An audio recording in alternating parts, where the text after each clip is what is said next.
فَإِذَا اطْمَأْنَنْتُمْ فَأَقِيمُوا الصَّلَاةَ إِنَّ الصَّلَاةَ كَانَتْ عَلَى الْمُؤْمِنِينَ كِتَابًا مَوْقُوتًا۔ السلام علیکم ورحمۃ اللہ وبرکاتہ۔ الحمدللہ رب العالمین والصلاة والسلام علی اشرف الانبیاء والمرسلین نبینا محمد وعلی آلہ واصحابہ اجمعین وبعد۔ نمازوں کے اوقات سے متعلق جو گفتگو چل رہی ہے نماز سیریز کے تحت، اس ضمن میں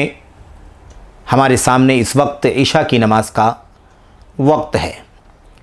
عشاء کی نماز کا وقت اللہ کے نبی علیہ السلام کی حدیثوں میں ہمیں کیا بتلایا گیا ہے؟ عشاء کی نماز کی شروعات آسمان میں غروب آفتاب کے بعد جو شفق کی سرخی دکھائی دیتی ہے وہاں سے عشاء کی نماز کا وقت شروع ہوتا ہے، اور یہ وقت آدھی رات تک جاری رہتا ہے۔ اللہ کے نبی علیہ السلام نے فرمایا ہے اس سلسلے میں حضرت عبداللہ بن عمر کی روایت میں، وَوَقْتُ صَلَاةِ الْعِشَاءِ إِلَى نِصْفِ اللَّيْلِ الْأَوْسَطِ۔ اللہ کے نبی علیہ السلام نے فرمایا درمیانی رات کے آدھے تک عشاء کی نماز کا وقت رہتا ہے۔ اس کو سمجھنے کے لیے بہترین طریقہ یہ ہے کہ ہم غروب آفتاب کے وقت سے لے کر صبح صادق تک کا جو وقفہ ملتا ہے، اس پورے وقفے کو ہم جوڑ لیں کہ وہ کتنے گھنٹے بنتا ہے۔ غروب آفتاب سے لے کر کے صبح صادق جو فجر کی اذان کا وقت ہے، سحری کا وقت لاسٹ ہوتا ہے، اس وقفے کو ہم جوڑ لیں کتنا وقت بنتا ہے، اور پھر اس کو 3 حصوں میں تقسیم کر دیں۔ اگر مثال کے طور پر یہ وقفہ 9 گھنٹے بنتا ہو، مثال کے طور پر بطور مثال، تو 3 گھنٹے ایک حصے بنیں گے۔ 3 گھنٹہ رات کا ابتدائی حصہ ہے، 3 گھنٹہ درمیانی حصہ ہے، آخری 3 گھنٹہ آخری حصہ ہے۔ اللہ کے نبی علیہ السلام کی اس حدیث کے اندر کیا ہے؟ آپ نے فرمایا ہے درمیانی رات کا آدھا تک، درمیانی رات کے نصف تک۔ اس طریقے سے پوری رات کو اگر ہم 2 حصوں میں تقسیم کریں تو جہاں آدھا حصہ بنتا ہے وہاں تک ہم عشاء کی نماز کو پڑھیں گے۔ یہ ہمارے لیے عشاء کی نماز کا بہترین وقت ہے، یہ افضل وقت ہے، اور آئے گی بات کہ عشاء کی نماز 5 وقتوں میں سے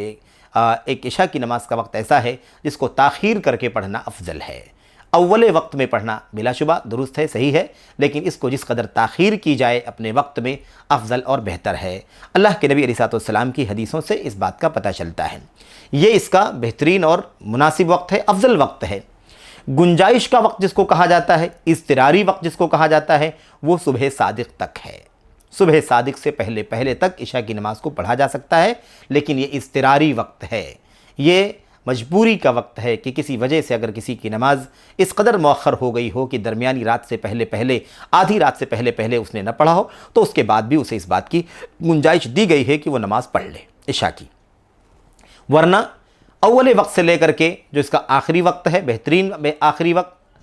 وہ ہے آدھی رات تک، درمیانی رات کے آدھے تک۔ وہی ہم نے کہا درمیانی رات اگر کہا جائے گا اس کا مطلب یہ ہوگا کہ رات کے 3 حصے کیے جائیں، اور جو بیچ والا حصہ ہے، جیسا کہ اللہ کے نبی کی حدیثوں میں اول لیل، ایسے ہی اوسط اللیل، یعنی رات کا ابتدائی حصہ پہلا حصہ، رات کا دوسرا حصہ درمیانی حصہ، رات کا آخری حصہ تہائی حصہ، اس طرح کے الفاظ جو آئے ہوئے ہیں، اس حساب سے رات کے 3 حصوں میں سے جو درمیانی حصہ ہے اس کے آدھے تک عشاء کی نماز ہم پڑھ سکتے ہیں۔ اسی سلسلے میں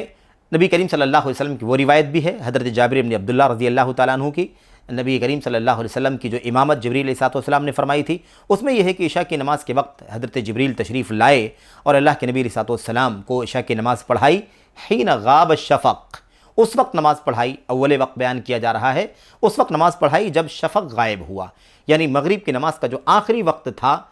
شفق کی سرخی آسمان جب تک غائب نہ ہو جائے مغرب کی نماز کا وقت رہتا ہے، اور جب غائب ہو جائے تو غائب ہونے کے بعد مغرب کی نماز کا وقت ختم ہوتا ہے اور وہاں سے عشاء کی نماز کا وقت شروع ہوتا ہے۔ تو پہلے دن جبریل علیہ السلام نے شفق غائب ہونے کے بعد عشاء کی نماز پڑھائی، اور اس کے بعد جب دوسرے دن تشریف لائے تو اللہ کے نبی علیہ السلام کو کب نماز پڑھائی؟ حین ذہب نصف اللیل، جب رات کا آدھا حصہ گزر چکا تھا، رات کا آدھا حصہ گزر چکا تھا۔ اب رات کے جو وقفہ ہے، جو حصہ ہے غروب آفتاب سے لے کر کے صبح صادق تک کا، اس پورے کو ہم جوڑ لیں اور اس کے آدھے سے ہم اس کو تقسیم کر دیں، جہاں اس کا آدھا بنتا ہے وہاں تک عشاء کی نماز کا وقت رہتا ہے، اور اسی وقت دوسرے دن جبریل علیہ السلام نے اللہ کے نبی کو نماز پڑھائی تھی، یہ اس کا بہترین وقت ہے۔ رہی بات آدھی رات کے بعد عشاء کی نماز کو پڑھنے کا کی، جو ہم نے آپ کے سامنے عرض کیا کہ صبح صادق تک عشاء کی نماز پڑھی جا سکتی ہے، تو یہ اضطراری صورتحال ہے، جو بھول جائے یا سو جائے یا کسی کام میں مشغول ہو جائے، اس کے لیے گنجائش ہے۔ اللہ کے نبی علیہ السلام سے حضرت ابو قتادہ رضی اللہ تعالیٰ عنہ روایت کرتے ہیں کہ اللہ کے نبی علیہ السلام نے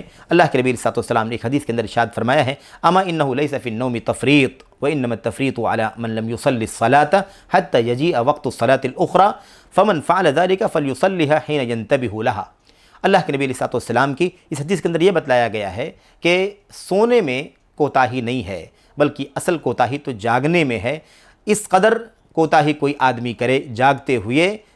ہوئے کہ نماز کو اپنے وقت میں نہ پڑھے، بلکہ اسے ضائع کر دے یہاں تک کہ دوسری نماز کا وقت داخل ہو جائے۔ اللہ کے نبی علیہ السلام نے فرمایا، جس آدمی کے ساتھ ایسا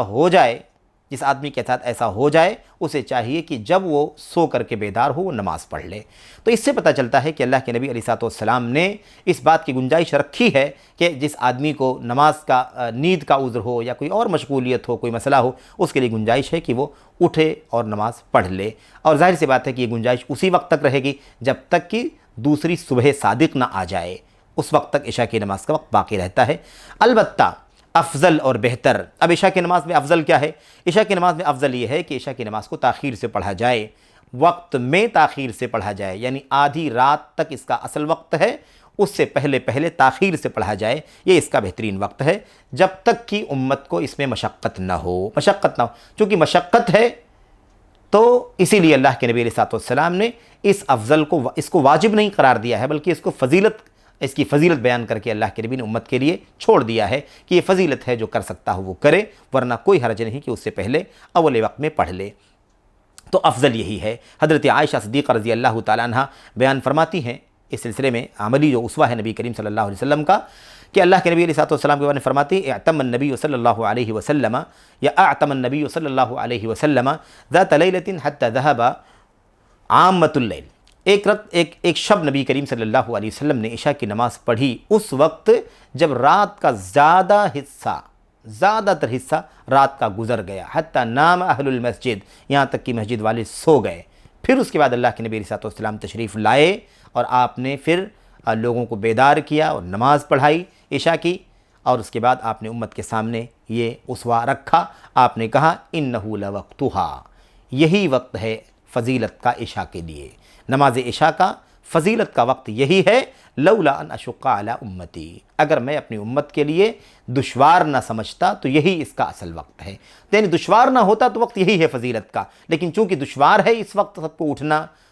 بیدار ہونا یا جاگتے رہنا مشکل ہے امت کے لیے، اس لیے یہ چیز میں نے نہیں سب کے لیے واجب کی کسی کے لیے، البتہ اصل وقت اس کا فضیلت والا یہی ہے۔ اس سے پتہ چلتا ہے کہ عشاء کی نماز کو مؤخر کر کے پڑھنا افضل ہے۔ بہرحال اللہ کے نبی علیہ السلام کا اس سلسلے میں یہی اسوہ تھا۔ اللہ سے دعا کرتے ہیں کہ اللہ تبارک و تعالی ہمیں جہاں تک ممکن ہو تاخیر سے پڑھنے کی توفیق عطا فرمائے، لوگوں کو مشقت سے بچاتے ہوئے، لوگوں کو مشقت ہے اس لیے تو ایسی صورت میں ہمیں چاہیے کہ ہم بالکل تاخیر سے نہیں بلکہ اول وقت میں پڑھیں۔ یہی وجہ ہے، آپ حضرات نے دیکھا ہوگا، سنا بھی ہوگا، دیکھا بھی ہوگا کہ حرمین شریفین میں چونکہ بڑی تعداد لاکھوں کی عام طور پر کسی بھی نماز میں ہوتی ہے، اس لیے وہ سب کو مشقت سے بچانے کے لیے ہمیشہ نماز کو، عشاء کی نماز کو اس کے اول وقت میں پڑھتے ہیں، تاکہ لوگ اپنی